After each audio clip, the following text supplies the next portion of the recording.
Our text today and next Sunday is the 15th chapter of the Gospel of Luke.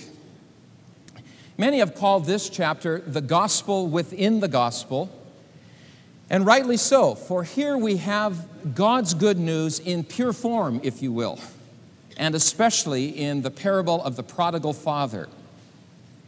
Now, most of us in this room have heard this story many times, and yet I think most of us in this room long to hear it again and again and again. I'm coming to the conclusion that I probably ought to preach Luke 15 at least once a year, every year, if for no one else's benefit than my own.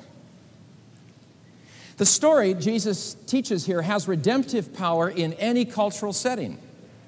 But the story really comes alive and therefore has its transforming power in our lives when we hear this story in its original cultural setting, that is, in a Middle Eastern, Asian cultural setting. Ready? Luke 15, verse 1, hear the word of the Lord. Now the tax collectors and sinners were all drawing near to hear Jesus. And the Pharisees and scribes murmured, saying, "This man welcomes sinners and eats with them." So he told them this parable.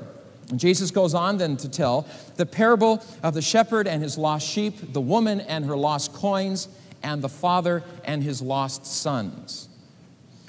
Now, whenever we read Jesus' story, we need to remember that Jesus first told the story to scribes and Pharisees. This story is told for the benefit of scribes and Pharisees. And we need to remember that Jesus told the story to justify actions which the scribes and Pharisees considered to be scandalous. Let me say that again. The story is told to scribes and Pharisees, and it is told to justify his actions, which the scribes and Pharisees thought were scandalous. Who are these scribes and Pharisees with whom Jesus seems to always be in conflict? The scribes are the professional theologians of the day. They're the seminary professors and the ecclesiastical lawyers. They were trusted with the task of teaching and protecting the law of God and all the oral tradition that came around it. It was incumbent upon their office to interrogate Jesus about his teachings. The Pharisees are the devout lay leaders of the day. They are the elders and deacons and ushers and Sunday school teachers. And they are committed to obeying the law of God. And they're committed to obeying the 621 additional rules and regulations that were built up around the basic 10 commandments. Now, although the scribes and Pharisees receive rather bad press in the Gospels, we shouldn't be too hard on them. They were well-motivated people. The scribes and Pharisees wanted to be holy. They wanted to be pleasing to God, and they wanted to help other people be holy. You cannot fault them for that motivation. It's a great motivation. The problem was their concept of holiness. For them, holiness meant conformity to rules and regulations.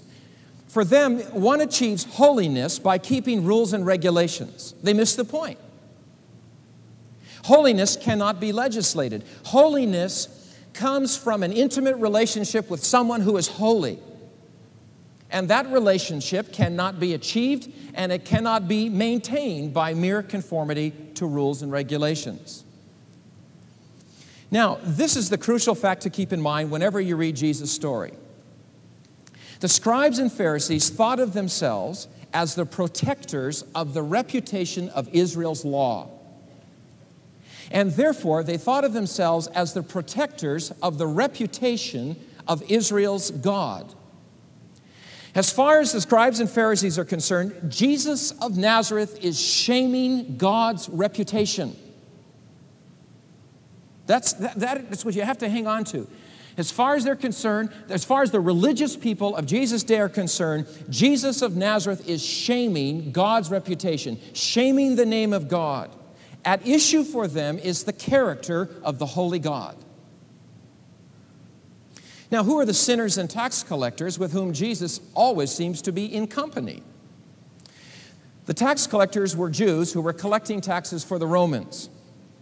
And they would have the right to collect tax in a certain area, as long as they delivered a certain percent of the taxes to the Romans. The Romans didn't care what other taxes these Jews then charged on other Jews, which meant that tax collectors are people who are ripping off their own people. The word sinner is the Pharisees' word. Do you know Jesus never addresses someone using the word sinner? He speaks of sinners, but it's always out there. He never points at someone and uses this word sinner. It's the Pharisees' words. And it refers to those who broke the law. Such people were considered unclean. They were ostracized by those who thought that they were keeping the law. Now, sinners and tax collectors flocked to Jesus. They could tell that there was something different about this rabbi. They wanted to be near Jesus.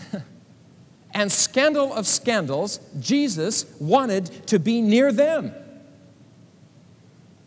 Jesus received sinners. Jesus welcomed sinners. The word Luke uses there literally means welcomed into fellowship. Welcome as a member of your family. Jesus welcomed tax collectors and sinners as members of his family. Scandal. But the really scandalous thing to the scribes and Pharisees was that Jesus ate with sinners and tax collectors. He ate with them. Now, in a Middle Eastern mindset, eating with someone means so much more than it does in our culture. To eat with someone in a Middle Eastern culture is a sacramental act. It signifies total acceptance. Total acceptance. I learned this in Manila. I met a Muslim from Iran named Mansour Shayestapur.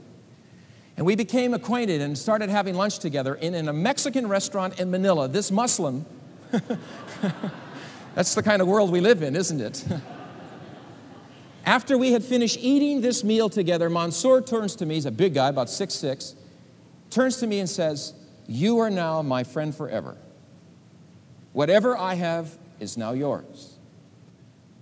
Scandal of scandal, this man welcomes sinners and he eats with them. It's said out of disgust and anger, because the religious folk at that point are saying that Jesus of Nazareth is now shaming the reputation of Israel's law, and he is thereby shaming the reputation of Israel's God. Shaming, shaming, shaming by his actions. Jesus then responds to this accusation by telling the parables recorded in Luke 15. They are often called the parable of the lost sheep, the lost coin, and the lost sons. And that's unfortunate, because the subject of these parables is not who or what is lost, but whose is lost. The emphasis is not on the lost sheep, it's not on the lost coin, it's not on the lost sons. The emphasis is on the shepherd and the woman and the father. Now, here's the most important fact to remember as we go into this story. Through these parables, Jesus is painting a portrait of the living God. Jesus is painting a portrait of the holy God whose reputation the scribes and Pharisees are so zealous to protect. Here is the incarnate God. Here's the one who can say, "Whoever has seen me has seen the Father," now painting a picture of the Father. Here's the one who knows the Father's heart. Here's the one who comes from the Father's heart, and now he is going to draw a picture of the Father's heart so that we can be pulled into that heart. Which is why these parables have had such a powerful effect on the soul of humanity over the years, in the feelings of the shepherd for his sheep and in his actions toward the sheep, in the feelings of this woman toward her coins and her actions toward the coins, and in the feelings of the father toward his sons and his action toward the sons, we discover who God is and what God is like. This is so crucial to grasp. The subject of these stories is the Holy One whose reputation the scribes and Pharisees want to protect. Are you with me? Are you with me? Now, the irony is, through these stories, Jesus heightens the scandal.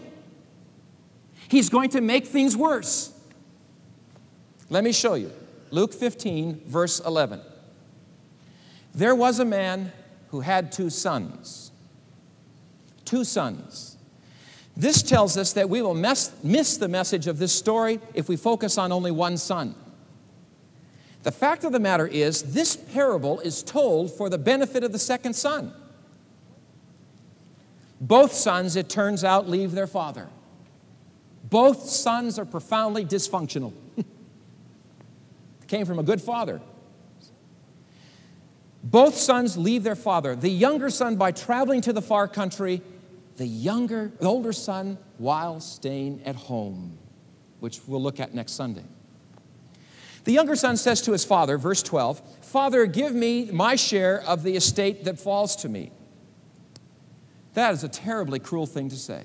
It's as though he said, "Father, let's just pretend that you're dead, and you give me what's going to come to me when you do die." Dr. Kenneth Bailey is a Presbyterian theologian missionary who has spent most of his life in Egypt and Lebanon and Israel, studying Scripture in the Middle Eastern context. And in his book, The Cross and the Prodigal, he points out that such a request is unheard of in a Middle Eastern culture. It is impossible. It is unimaginable. Dr. Bailey says that he has tested this in endless villages throughout the Middle East. He asked villagers, "Has anyone in your village ever said what this boy said?" And the answer is always no. Then he says, if anyone did make this request, what would happen? The answer is always, why, the father would beat the boy. He asked why, and the answer is always, because the request means he wants the father to die. He wants him to die. I tested this among the Ifugao people in the northern part of the Philippines. The Ifugao people are the ones who made the rice terraces. David and I were up there for a conference where I spoke, and I tested this, and I asked them, in that culture, what would you do if a son asked his father in this way? And they said, why, the father would have to beat the son, of course.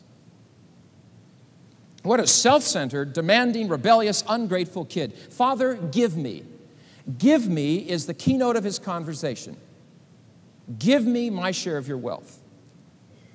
Now here we learn something about the nature of sin. We learn here that sin is not breaking the rules, although that is involved, but sin is fundamentally breaking a relationship. At the beginning of the story, the younger son does not break any rules, but he has broken his father's heart, right? We'll see next week that the older son who stays home breaks his father's heart at an even deeper level. Now, how does this father respond to this young son's cruel request? Well, he responds in a surprising way. As the Middle Eastern villagers told Kenneth Bailey, the father is expected to beat this son. But what does the father portrayed by Jesus do? Verse 12, he grants the request. He divided his wealth between them, says Jesus. The father gives the son 1/3 of the family wealth, 1/3, and lets the son go. This tells us something about the love of God. It tells us that the love of God is not possessive, that love gives the freedom to refuse to be loved, and there are times when God lets us have our way. There's another surprise in the father's response. At this point in the story, the Middle Eastern listener expects the father to at least say something like, okay, go, but you are no longer my son. But this father does not say that. And in so doing, he is choosing now to suffer more deeply. He is choosing to open himself up to more pain by choosing to keep this relationship. Remember now, Jesus is painting a picture, a portrait of the living God whose reputation the professionals are zealous to protect. Well, the younger son then gathers together all of his assets and sets off to the far country. The word translated in verse 13, gathered together, should be rendered turned into cash.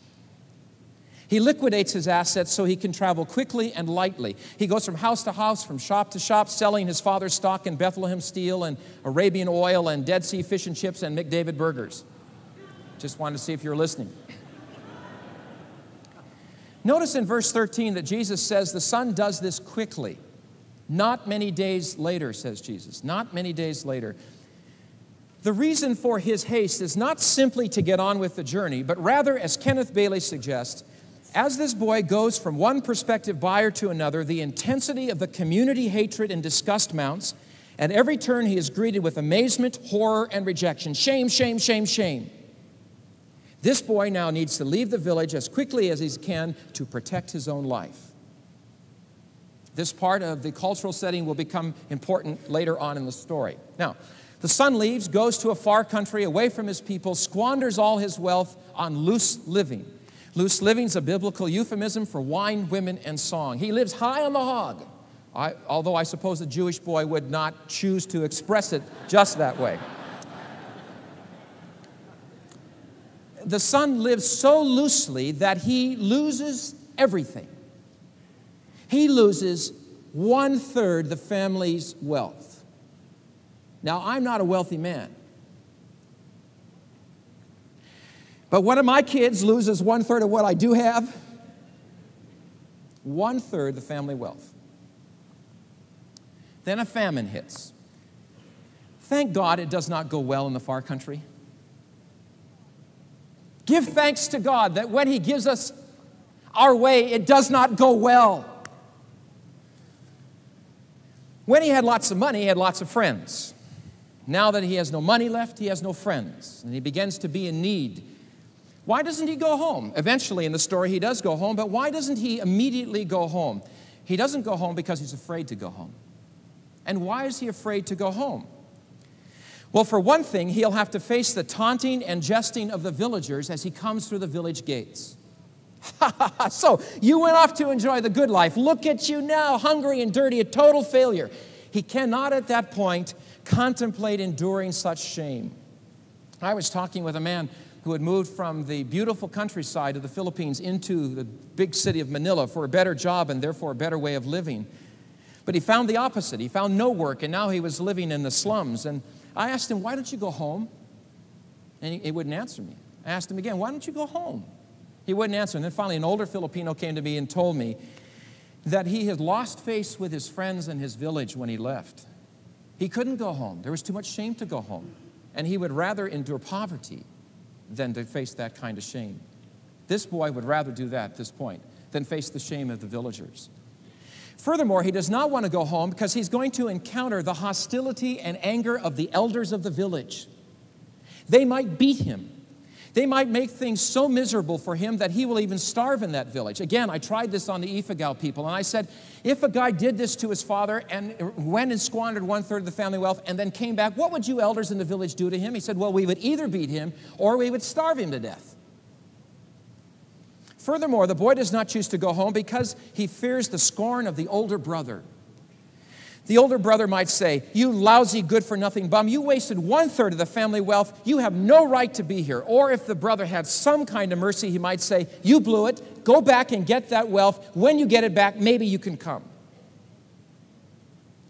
I wonder how many younger siblings miss out on the father's or mother's love because of the attitude of the older sibling. I'm the oldest of 5 sons. I know of what I speak. Scribes and Pharisees, if they let you in at all, demand that you first measure up. And the younger brother will endure the famine before he endures the scorn from his older brother. There's one other thing that explains why the son does not go home at this time, and it is his father. The son fully expects the anger, scorn, punishment, and rejection of the father. The father has every right to feel that way. The father has every right to forget the son. The father has every right to say, you made your bed, now you sleep in it. So the son chooses to stay away in the far country. Verse 15, he goes to one of the citizens of that country, to a Gentile, and he begs for work. There's an interesting point here. The word translated, he attached himself, verse 15, he attached himself to one of the Gentiles, literally means he glued himself.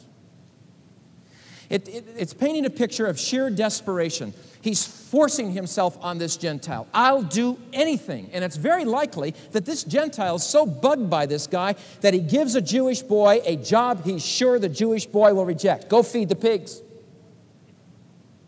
But the boy is so desperate, he even takes that. The situation begins to worsen. He would gladly have eaten whatever the pigs ate, but no one gave him anything, not even pig food, to eat. Then Jesus says in verse 17, the younger son comes to his senses. Verse 17, how many of my father's hired men have more than enough bread, but I'm here starving to death? What made this boy come to his senses? What triggered him to come to his senses? Partly it was his need. But Dale Bruner helped me understand the depth of this. What brought this boy to his senses was the memory of his father. The memory of his father. He remembers how good his father is. How many of my father's hired men have food to spare? He remembers that his father treated the servants generously. He remembered the way his father treated the clerk at the market. He remembered the way the father treated the guy at the gas station. He remembers the way his father treated people as he walked along the street. He remembered how good his father was. I pray that my kids will remember. So the son reasons to himself, what am I doing here? I'll get up, I'll go home, and I'll ask to be made a hired hand. I'll face the taunting and jesting of the villagers. I'll face that rejection, at least I will not starve. So he heads off, ragged, dirty, nothing left of the inheritance. And as he walks home, he puts a speech together. You ever been in trouble with your parents? Any of you? Front row, a couple of you. Over here, a couple of you. You remember when you're in trouble with your parents, or you're on your way home and you're making up a speech. You rehearse that speech. Well, this kid has a speech. It's in verses 18 and 19. And this kid's a good Presbyterian because it has 3 parts. And I can imagine him practicing this speech over and over again. Part 1, Father, I have sinned against heaven and against you. Part 1 is his confession of sin. He knows that what he did is wrong. Part 2, I am no longer worthy to be called your son. Part 2 is his affirmation of the consequences of his sin. He knows that he has shamed the father, he's shamed the village, he's shamed the brother, he's shamed the family. And he knows that this has broken the relationship, and he knows that he has no right to it anymore. Part 3, make me as one of your hired men. Part 3 is his offer to make up for it, his offer to pay off the debt. Review the speech, 3 parts. Part 1, Father, I have sinned against heaven and against you. Part 2, I'm no longer worthy to be called your son. Part 3, make me to be one of your hired men. Say them with me. Part 1, Father, I have sinned against heaven and against you.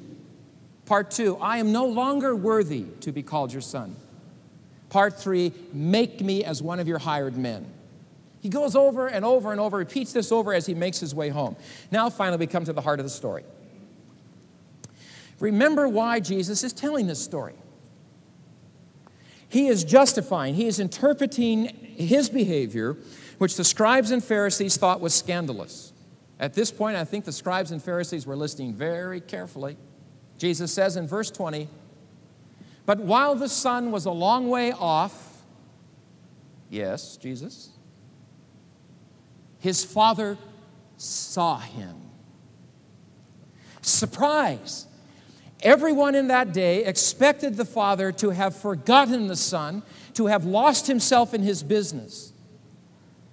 But no, this father has been longing for his son. He has been looking. He has been waiting for his son. Thus, the great German preacher Helmut Thielicke entitles his book on the parable, The Waiting Father. What a picture of the living God. While the son was a long way off, the father saw him. Do you believe he sees you? Do you believe he sees your children or grandchildren, some of whom are in the far country? Jesus continues, verse 20. And he felt compassion for him. Another surprise. You see, everyone in that day expected scorn and disgust and indignation. The kid blew it. He wouldn't listen. He had to have his way. Well, let him have his way. But no, this father is filled with compassion. The word Luke uses here is the word splankna, and it refers to the guts, to the inner bowels of the body. The father is deeply moved. He's ripped up in his guts. He has been ripped up since the son left. What a picture Jesus is painting. The suffering father. Jesus continues, verse 20, and the father ran to his son. Another surprise. The father ran. You see, in the Middle East and in Asia, a father of the man's age and a father of the man's stature never ran anywhere for any reason at all. To run in public meant having to lift the front hem of his robe like a teenager and thereby exposing his undergarments. A very shameful act. Jesus says the father ran. Literally, he says the father raced. The father raced toward his son. What a picture of the living God Jesus is painting. The racing father. Can you see him? Racing toward you and toward those you think are lost. Why run? Why does the father run? Because he longs to see his son. That's clear. But he also runs, and this is where the culture comes into play here. The father knows what the son is going to encounter when he comes into the village gates. The father knows that the son is going to be heckled and humiliated. The father knows that the son may even be beaten by the elders, and so the father runs to head it all off. Scandalous act on the part of the father. The father, Jesus continues, verse 20, and the father embraced him, threw his arms around him, and kissed him. Literally, he kept kissing him and kissing him again and again and again. What a scandalous picture Jesus is painting of the Holy One.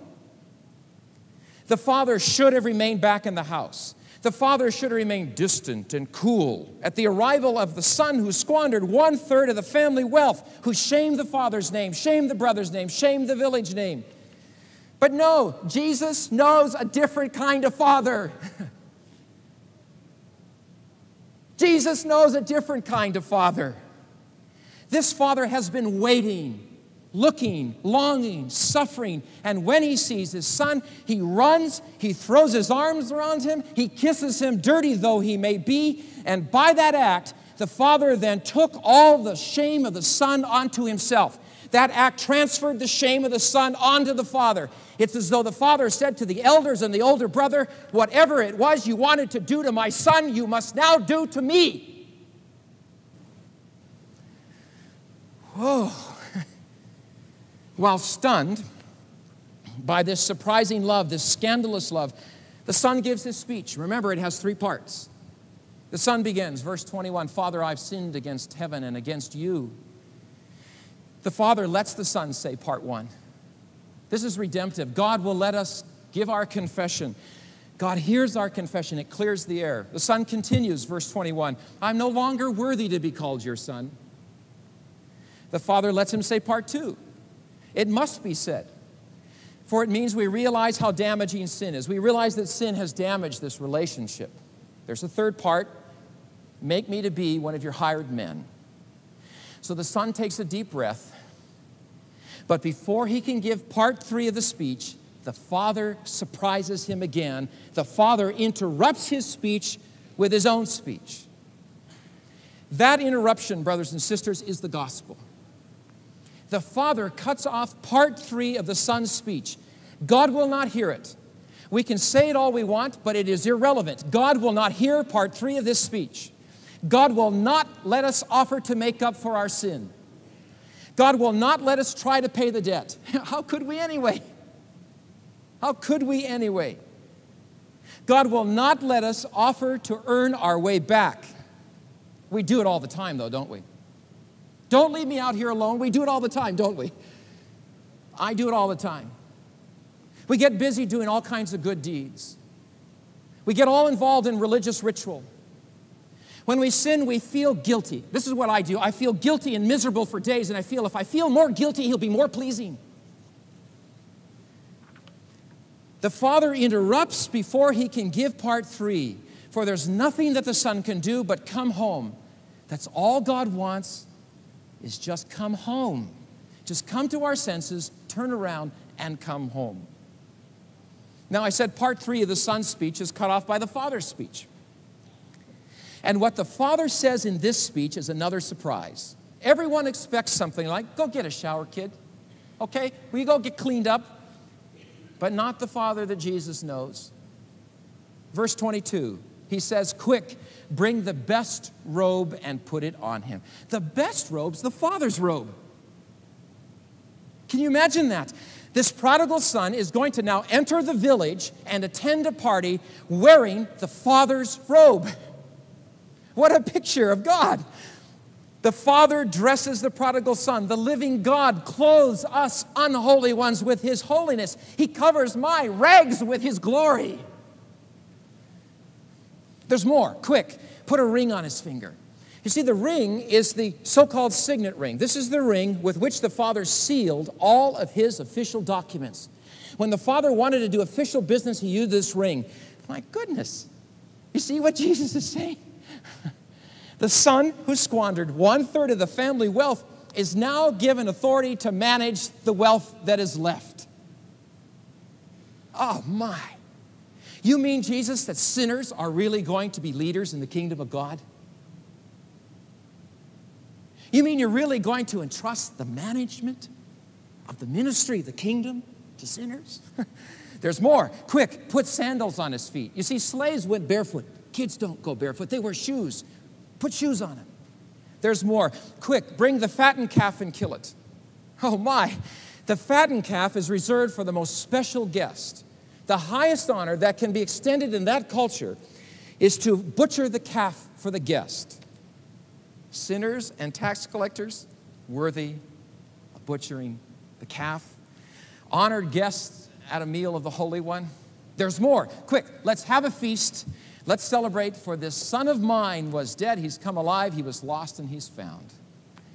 Jesus paints the picture here of a rejoicing Father, of a feast-making God who celebrates the homecoming of repentant sinners.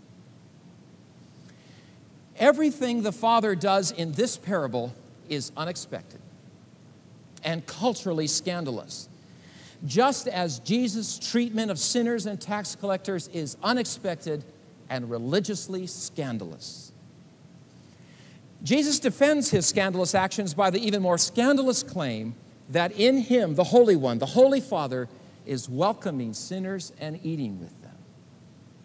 In Jesus, the Holy One embraces sinners while they're still sinners. The Holy One risks the divine reputation in order to embrace sinners. Scandalous love. The love of one who only acts in ways that honors His name. Here then is the good news. The good news that every person on this planet longs to hear. In the incarnation, the living God lifts the hem of His robe and runs toward lost sons and daughters. In the cross, the living and Holy One takes upon Himself all the shame of the unholy and rejoices when He does it. So what if some religious folk think that God thereby tarnishes His reputation? All that matters is that lost sons and daughters came home. Besides, this now is the reputation. This now is the great name that the Holy One wants to have in the world. This man welcomes sinners and eats with them. Brothers and sisters, this parable is teaching us that it is safe to come home. It doesn't matter what you have done or not done. It doesn't matter what you have done or not done since the last time you heard this story. It's safe to come home. Just turn around and come home. Oh, sure, some older brothers and sisters are going to hassle us. Some of them are going to demand that we measure up first, but that's because they don't know the Father's heart. They will in time. And besides, their opinion doesn't matter. The only opinion is that of the Father. And the only begotten Son of the Father is telling us that it is safe to come home. He ought to know. He is the one who has lived in the Father's heart from all eternity, the one who comes from the Father's heart. He is the one who goes to the cross to take upon Himself the shame of the world so that it is possible to come home. Why do you think the Son of God dies in the posture He does? Why do you think He chose that form? So that when He died, His arms are outstretched. It's because the outstretched arms of the Son are the outstretched arms of the Father. And I'm telling you, it is safe to come home. It does not matter what you have done or not done. The Father's heart is open wide, and He embraces us with scandalous love. This man welcomes sinners and he eats with them.